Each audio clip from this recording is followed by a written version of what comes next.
আজ পবিত্র আশুরা। সংসদে হাসনাত আব্দুল্লাহর পদত্যাগের চ্যালেঞ্জ। বাংলাদেশ মেডিকেল বিশ্ববিদ্যালয়ের গবেষণায় দেশে মোট গাঁজাখোর ৬১ লাখ। ফাঁকি দিয়ে শহরে বদলি নেওয়া শিক্ষকদের গ্রামে ফিরতে হবে, মন্তব্য শিক্ষামন্ত্রীর। হুন্ডি কেলেঙ্কারির মূল হোতা কাজলের মৃত্যু।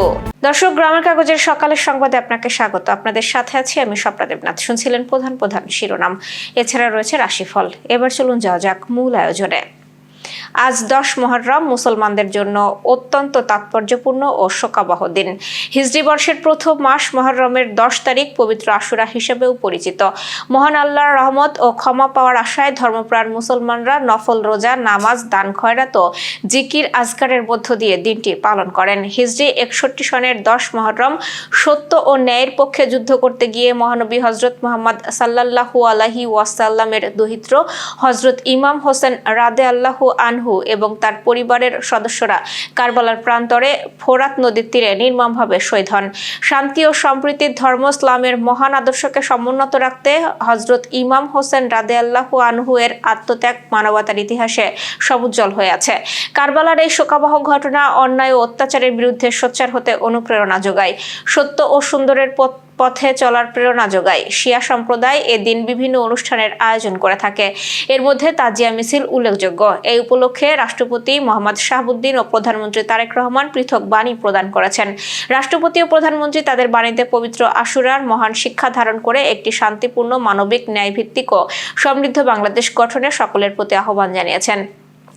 এদিকে পবিত্র আশুরা উপলক্ষে রাজধানীতে আয়োজিত তাজিয়া মিছিল সহ বিভিন্ন শোক কর্মসূচি শান্তিপূর্ণ, সুশৃঙ্খল ও ভাবগাম্ভীর্যের সঙ্গে সম্পন্ন করতে ব্যাপক নিশ্ছিদ্র নিরাপত্তা ব্যবস্থা গ্রহণ করেছে ঢাকা মেট্রোপলিটন পুলিশ।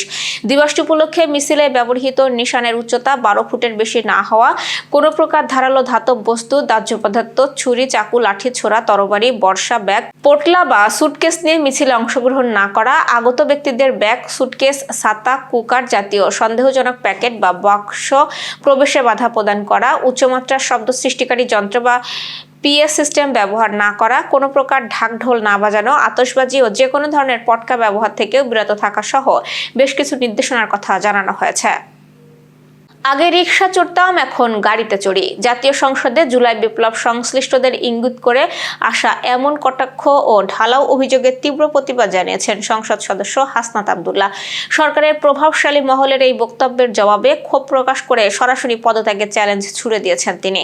হাসনাত আব্দুল্লাহ স্পষ্ট ভাষায় বলেছেন, সরকারের নিয়ন্ত্রণে থাকা ডিজিএফআই, এনএসআই ও পুলিশ সহ সব গোয়েন্দা সংস্থা দিয়ে তদন্ত করিয়ে যদি তার বিরুদ্ধে 1 টাকার দুর্নীতি বা কোনো অসাধু উপায়ের প্রমাণ মেলানো যায় তবে সংসদ থেকে ইস্তফা দেবেন।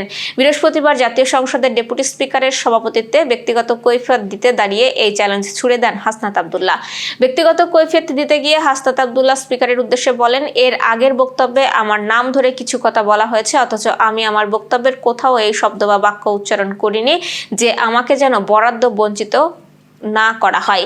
আমি মূলত বলেছিলাম আমার বক্তব্যের কারণে আমার এলাকার মানুষ যেন কোনোভাবেই বঞ্চিত না করা হয়। দেশে মাদক ব্যবহারের ভয়াবহ চিত্র উঠে এসেছে সাম্প্রতিক এক গবেষণায়। গবেষণা অনুযায়ী বর্তমানে বাংলাদেশে আনুমানিক 82 লাখ মানুষ বিভিন্ন ধরনের মাদক সেবন করছে, যা মোট জনসংখ্যার প্রায় 4.88% সমান। এর মধ্যে সবচেয়ে বেশি ব্যবহৃত মাদক গাঁজা, আর গাঁজা সেবীর সংখ্যা প্রায় 61 লাখ।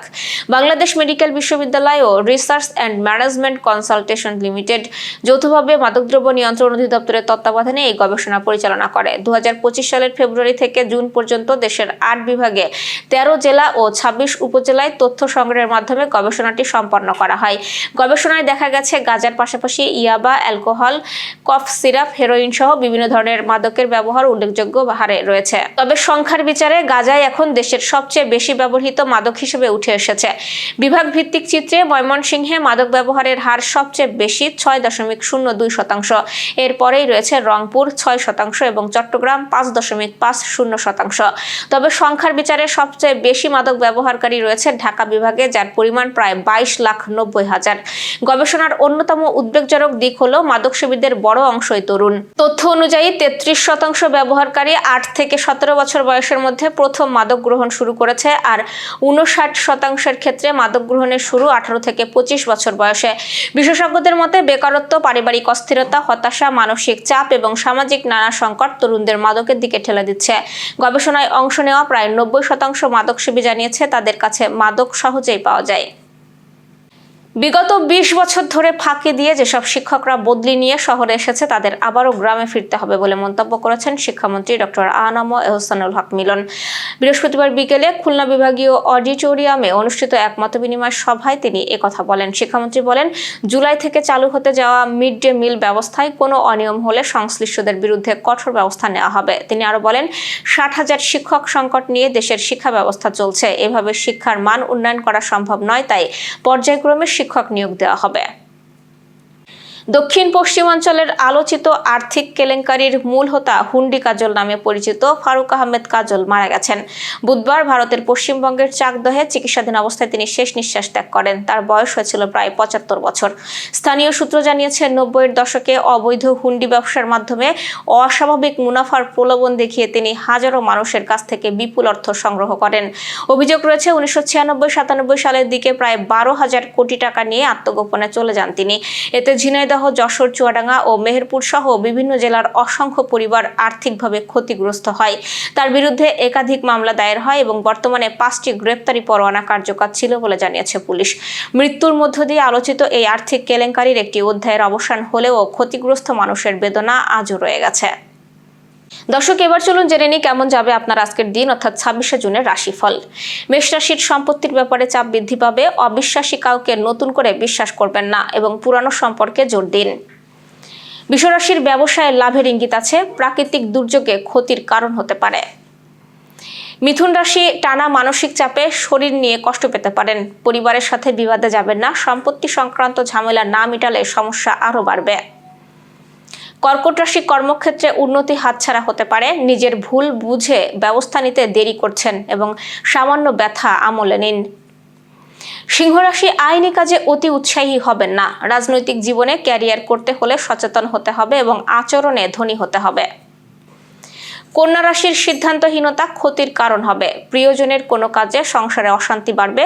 বাড়তি উপার্জনের যোগ আছে। তুলা রাশির, সংসারে আজ বড় পরিবর্তন ঘটতে পারে। সব কাজের জন্যই একটু ধৈর্য ধরতে হবে। অতীতের সাথে আগামী কাজের তুলনা করবেন না। বৃশ্চিক রাশির, পরিবারে বিবাদের আশঙ্কা রয়েছে। আপনার ব্যক্তিত্ব আকর্ষণীয় মনে হবে আজ। পরিবারের সাথে সময় কাটালে মনের জট খুলতে পারে। ধনুরাশির, নিজের উদাসীনতায় শরীরের ক্ষতি হতে পারে। শত্রুপক্ষের সঙ্গে আপোষ করে নিজের কাজ উদ্ধার করুন এবং চাপ সামলে আনন্দ উপভোগ করতে হবে। মকর রাশির, নেশা থেকে ক্ষতির আশঙ্কা রয়েছে। গুরুজনের সঙ্গে মনোমালিন্যে বড় পরিবর্তন আসবে জীবনে এবং চাকরির স্থানেও উন্নতির যোগ লক্ষ্য করা যাচ্ছে।